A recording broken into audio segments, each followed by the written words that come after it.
Greetings, everyone. I want to thank God for this privilege that He has given unto me, that we can use this medium to meet with you and to talk with you for a little. To say I miss you is an overstated word, understated word. I really miss you all, and the Lord knows my heart. But as a result of various things, we are not able to meet. As you know, one, the most important one, the coronavirus, and we were separated because of the virus. And during that time, the illness of my wife and final passing, it has been for me a very grilling time or sad experience. But thank God, He has always praying of Jesus. But as human, we still have the after effect. But the God who knows how to comfort them that mourn has been my source of comfort. And I know many of you, He's comforting you, because I know of your love and dedication and commitment to Sister Barton. You love her, you miss her, and it's sad. And sadness, it doesn't matter what we do, especially at death, we are not going to be able to escape it. Even Jesus, He was sad. At Lazarus' grave, He wept. The Bible said Jesus wept. So sometimes we will cry. That doesn't mean that our commitment to God's and His word is not there. But as human, sadness is a thing that we will always experience. So I really want to thank you all many, many times for your prayers, your love to us, and your commitment.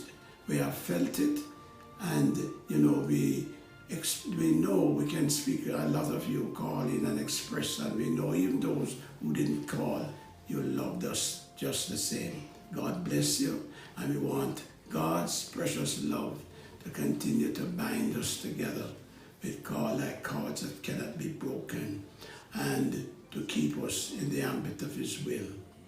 And God's love is so precious. We are apart because of coronavirus and so forth, but we are not apart from God's love.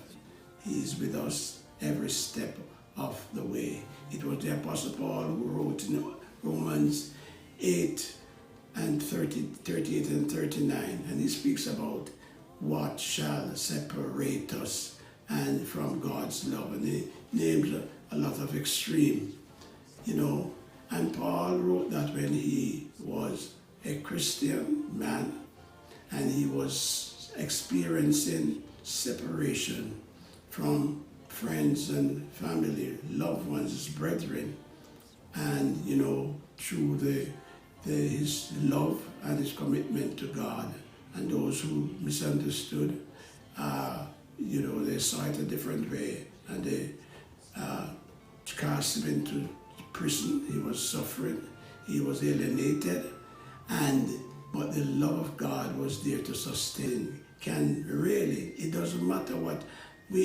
occur in this life, as long as you are in God's love, none of these things can separate the believer from God's love. And we thank God for such a love. It is a binding and a cementing force to all of us. My wife is separated from us by death, but thank God she's still enjoying the love of God. For I said, not even death can separate us. And we know she's separated from her church, her loved ones, from me, who is the darling of our heart. And so we are separated, but thank God, not from God's love. We are not able to meet. And many times I know we long to see each other. Paul said, I long to see you. And the love of God that binds us together is reaching out in our hearts to each other. I really miss you all. And to say I miss you is an understatement. We miss you, and I personally miss you, and miss the meetings together, the coming together, and the Lord wants us to come together. He said we should not forsake the assembling together of ourselves together and so forth, because iron sharpeneth iron. So I missed you, but thank God you are still in my heart, and I'm in your hearts because of God's binding love. And I want you to continue to stay in love. That love, it is able to keep your hearts and my hearts continue in the service of the Lord. And remember, you might be separated from friends, your loved ones, from your church. We're not able to meet, but you're not separated from God's love. God's sustaining love is there right now, keeping you in His love, in His grace. So I want you to continue, although we are not able to meet as we are, to remember that we are all in that bond of love.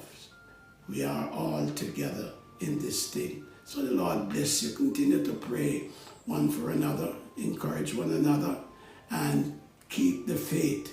Don't let nothing in this world able to separate you. Paul said nothing, not even the strongest enemy, death, can separate him. So I don't want nothing, not even the greatest extreme, to separate you from God's love. Let that binding force keep you together, and continue to pray one for another. Pray for me. I love you, and God loves you too.